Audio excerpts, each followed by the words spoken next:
Thank you. This is quite an impressive gathering from standing here. It seems to me an endless number of people, and I think we're all here, and we realize what a critical time this is for all of us. A critical time with a civil war in Iraq, and we are on the verge of Iran achieving what it's always wanted to achieve, becoming a nuclear power. So we couldn't be here at a more important time. And it's quite obvious that at the core of all of these problems, no matter what solutions we can try to figure out for all of them and more, at the core of all of these problems is the regime in Iran. It should be changed. It must be changed. It has to be changed.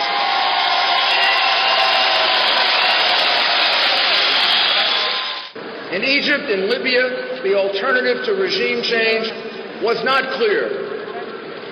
In Syria, because of our dithering and our inability to make decisions to regime change, and the alternatives in Syria become very difficult. And now we've let the same thing happen in Iraq by failing to act early enough in getting rid of Maliki. But the regime change in Iran is easy. There is an alternative. There's an alternative in Iran that stands for democracy, stands for freedom, stands for human rights, stands for the rights of a woman, is led by a woman,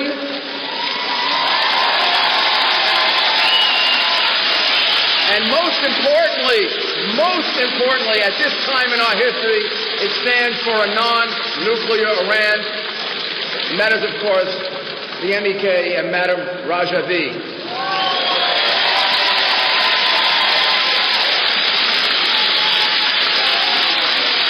It all gets back to the same thing.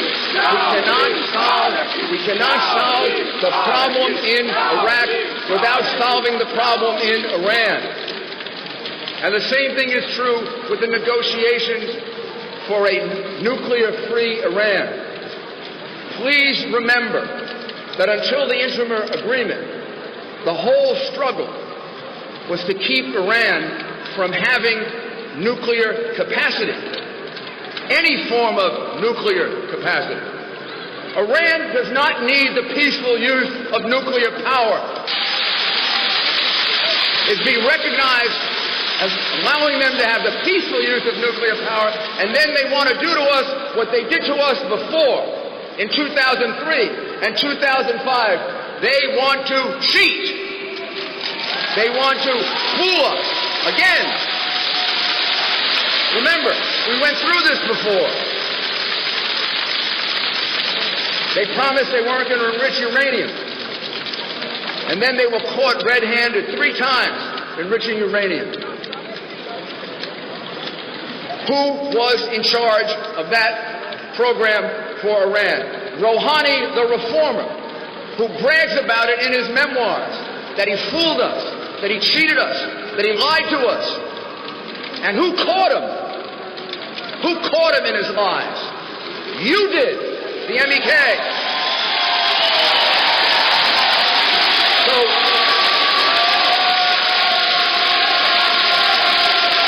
So let's tell the world what's going on inside Iran right now, under the reformer. More oppression than even when Ahmadinejad was there. More executions than even when Ahmadinejad was there. You think those executions are happening by accident? No way. Those executions are happening because, as the Ayatollah and Rouhani want to present a picture of a reformer to the rest of the world with a big smiling face, because they know how fragile their regime is. They know what happened several years ago when the U.S. turned their back on the people of Iran. They know that dictatorship, oppressive, murdering dictatorship, like the theocracy in Iran, are always resting on a very, very, very, very thin reed, always right on the precipice of being overthrown. So let's reiterate. What do we need out of a nuclear agreement with Iran? Here's what we need out of a nuclear agreement with Iran. Number one, no nuclear capacity for Iran. None. So long as the Ayatollah is there, so long as Rouhani is there, they cannot be trusted with nuclear capacity. No nuclear capacity.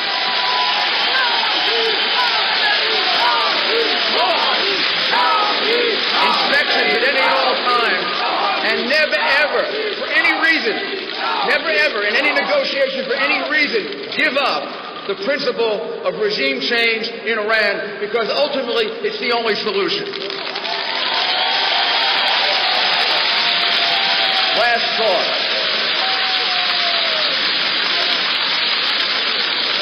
These very big issues that affect the peace of Iran, the United States, and the world are engaging. But we can't let this moment pass without remembering our people who are left behind in Iraq. They're the ones paying the price.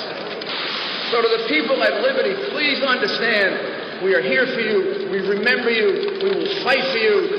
We wish we could deliver you. I wish my country would live up to its promise. I wish my country would not continue to dishonor itself by having promised you freedom and protection and denied it to you. I wish I could make that happen. But there is. No matter how strongly we all feel about it, and you see these people who are here with us today, no matter how strongly we feel about it, there is one person who feels it every minute, every hour of every day. She is a great woman. And when the history of your country is written, Madame Rajavi will be known as the great liberator of Iran.